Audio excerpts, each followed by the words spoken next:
ఈ కాంగ్రెస్ కట్టుడు కంటే ఎక్కువ కూలగొట్టుడే ఉన్నది కదా.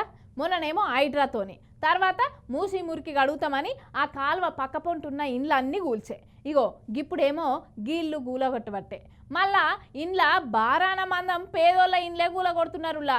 ఇగో గిప్పుడు ఈడ కూడా కూలగొడుతున్నారు. ఏం కూలగొడుతున్నారు, ఎట్లా కూలగొడుతున్నారు చూద్దాం పాన్రి.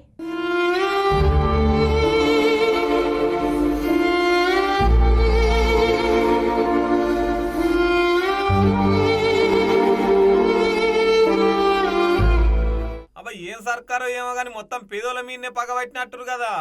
అగో రోడ్డు పాయింట్ దుకాణాలు పెట్టుకుంటోళ్ళను అవధుడు చిన్న పాల దుకాణం అట, గదిని కూడా కూలగొట్టిరు జిహెచ్ఎంసీ అధికారులు. పెద్ద పెద్దోళ్ళు ఏమో సారణ మందం కూలగొడతారు, ఇక చిన్న చిన్న పేదోళ్ళు ఏమో బారణ మందం కూలగొట్టి అందరికి కూలగొడుతున్నామని చెప్తారు. అవ గోస చూడురు పారి, పాపం ఎట్లెడుతుంది, ఎట్లా ముత్తుకుంటుంది చూడురి.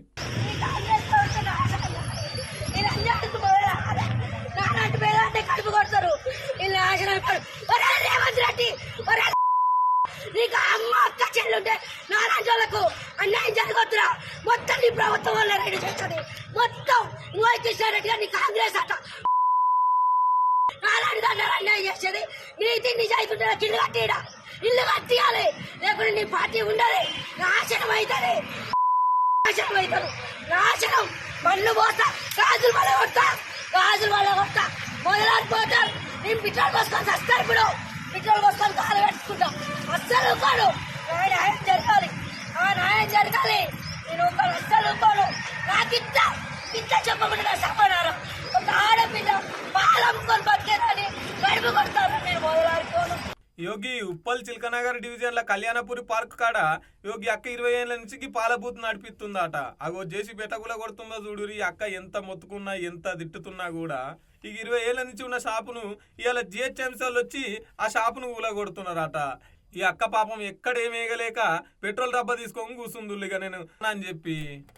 అక్క సర్కారు మీద గరం అయింది చూస్తే మాత్రం మామూలుగా లేదు. ఇక్కడ ఈ అక్క ఇంత తిడుతున్నా కూడా వెనక నుంచి జేసీబీ చేసే పని చేస్తూనే ఉన్నది.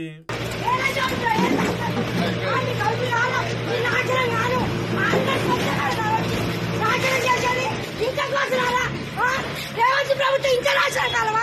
రేవంత్ రెడ్డికి ఏమైనా కాంగ్రెస్ ప్రభుత్వానికి ఏమైనా చేస్తాం? పేదల ఆరు ముగళ్ళని బతుకుంటే ఇంకా న్యాయం చేస్తారా? ఇదేనా న్యాయం?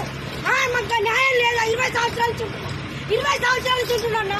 ఈ ఇల్లు కొనడానికి ఇల్లు అర్థం ఇస్తే జిహెచ్ఎంసీలు అందరూ సపోర్ట్ అయ్యి నా పాలట్లలో ఫ్రిడ్జ్లు అన్ని నాశనం చేస్తారు. ఇది నాకు న్యాయం లేదా? ఇదేనా న్యాయం? అయిపోయింది కదా, అయిపోయింది కదా, అంతా వేసింది కదా.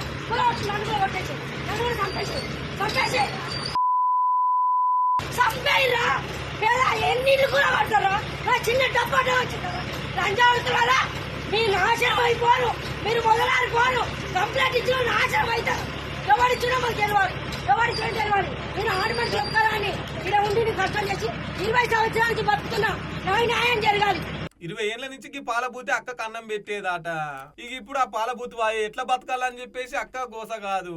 మొన్నటిదాకానేమో హైడ్రా పేరు మీద పేదోళ్ళ ఇళ్ళన్నీ కూలగొచ్చే. ఇక ఇప్పుడు జిహెచ్ఎంసీ అధికారులు తయారయ్యిరా. గిదేరేంది ఇలా పెద్ద పెద్ద బిల్డింగులను పెద్ద పెద్ద బలిసిన వాళ్ళకి కూడా కూలగొడతారా? పొట్టకూటి కోసం పేదోళ్ళు ఆడాడ చిన్న దుకాణాలు పెట్టుకొని నడిపిస్తుంటే ఈ సర్కారు ఎందుకు కోరతలేదు అని చెప్పేసి పబ్లిక్ కూడా గట్టిగానే గరం అవుతున్నారు. మా సామాన్ ఉంది, 30-40 ఫ్రిడ్జ్ ఉంది, సామాన్ అంతా కూడా పట్టిరు. నాశనం అయిపోను, మొదలైపోను. ఒక ఆర్డర్ సామాన్ ఉంటే ఏ పోదు. అమ్మ నా సమానం చేసుకోబోతు, నా సమానం చేసుకోబోతు.